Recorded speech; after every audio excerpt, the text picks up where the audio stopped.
Then God said to Jacob, "Go up at once to Bethel and live there. Make an altar there to God, who appeared to you when you fled from your brother Esau." Chapter 28 was when Jacob had a vision from God at Bethel on his way to Paddan Aram. God promised to bless Jacob with land and descendants, and to bring him back to his homeland safely. That promise prompted Jacob to make a vow that if God did indeed give him food, clothes, and safety, then the Lord would be his God, and this stone that I have set up as a pillar will be God's house, and of all that you give me I will give you a tenth. Well, God was faithful to his promise, but Jacob didn't follow through on his part. He settled in Shechem. Well, now God gives him a nudge. Hey, remember we had a thing going, you were going to go and... Oh, right. But here's the thing. Jacob had said God would be his God, and God doesn't share his throne. The whole polytheism thing would have to go. So Jacob told his household and all who were with him, "Get rid of the foreign gods you have among you." Allegiance to Yahweh means abandoning other gods. Maybe these were from Laban, maybe these were part of the loot from Shechem, but they'd accumulated baggage, and Jacob had felt God's power down by the river Jabbok. He knows you don't mess with God. He says, "Purify yourselves and change your clothes." So they would outwardly express the inner heart posture of coming before a holy God and beginning a new way of life. Purification would involve washing the body and the clothes and abstaining from certain activities. Jacob says, "We're going to Bethel to make an altar because God responded to me in my time of distress and has been with me wherever I went." When we hear that phrase, "responded to me" or "answered me," we might think that it was Jacob who took initiative. But let's not forget that God initiated this vision when Jacob was unaware of his presence. God showed up when Jacob needed him, and God's faithfulness continued and carried him through. So they gave Jacob all the foreign gods that were in their possession and the rings that were in their ears. Either the people's or the idol's ears. There's some religious significance to them. Jacob dumps them in the ground near the tree of Shechem, and they head out. Then verse 5 says, "The surrounding cities were afraid of God, and they did not pursue the sons of Jacob." Because of Simeon and Levi's bloodthirsty rampage in chapter 34, Jacob's family is gaining a reputation for violence. Well, they reach Bethel in the land of Canaan. Jacob builds an altar and named the place El Bethel, which means God of the house of God. Maybe this is a more personal version of the name. God reiterates the name change from Jacob to Israel.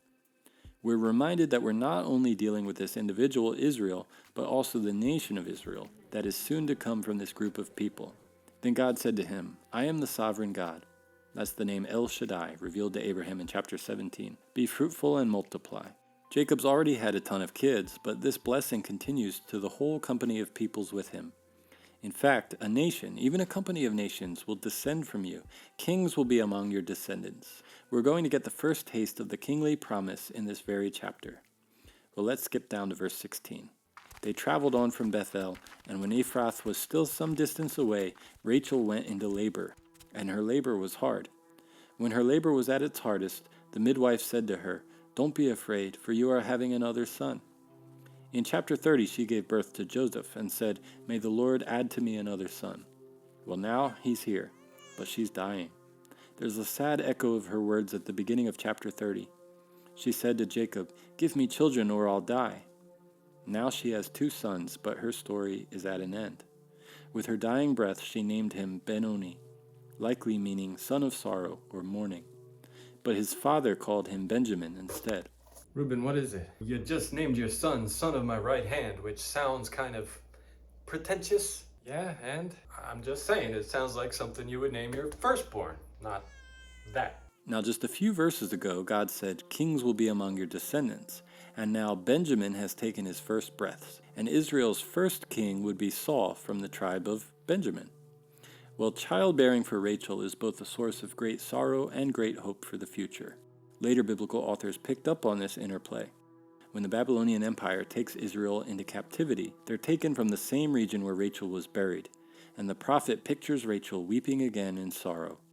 A voice is heard in Ramah, mourning and great weeping. Rachel weeping for her children and refusing to be comforted, because they are no more. This is what the Lord says, "Keep your voice from weeping and your eyes from tears, for the reward for your work will come. So there is hope for your future, declares the Lord, and your children will return to their own land."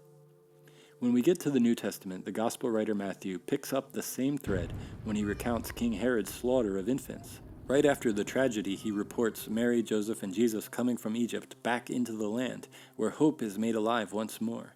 And of course, Jesus was born in Bethlehem, near where Rachel shed her final tears. Then Israel traveled on and pitched his tent beyond Migdal Eder. While Israel was living in that land, Reuben had sexual relations with Bilhah, his father's concubine, and Israel heard about it. Previously on Jacob Hears About a Woman Being Violated, he did nothing. What will Jacob do next? This was almost certainly a power grab.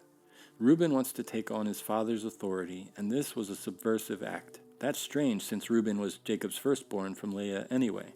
He had a birthright coming down the pike. Yeah, but he sounded like he was gonna switch the younger with the older. In chapter 49, old Jacob gathers his sons for a final blessing, and this is what Reuben hears. Reuben, you are my firstborn, my might, the first sign of my strength, excelling in honor, excelling in power. Turbulent as the waters, you will no longer excel, for you went up onto your father's bed, onto my couch, and defiled it. Our chapter ends with a summary of Jacob's 12 sons. The sons of Leah were Reuben, Jacob's firstborn, as well as Simeon, Levi, Judah, Issachar, and Zebulun. The sons of Rachel were Joseph and Benjamin.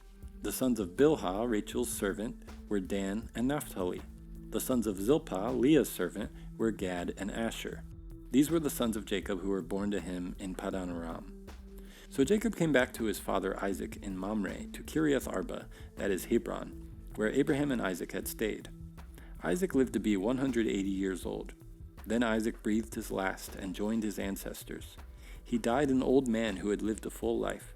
His sons Esau and Jacob buried him. So the brothers still seem to be at peace, although their descendants will continue their conflict that started in the womb. In the next chapter, we focus on Esau and his line.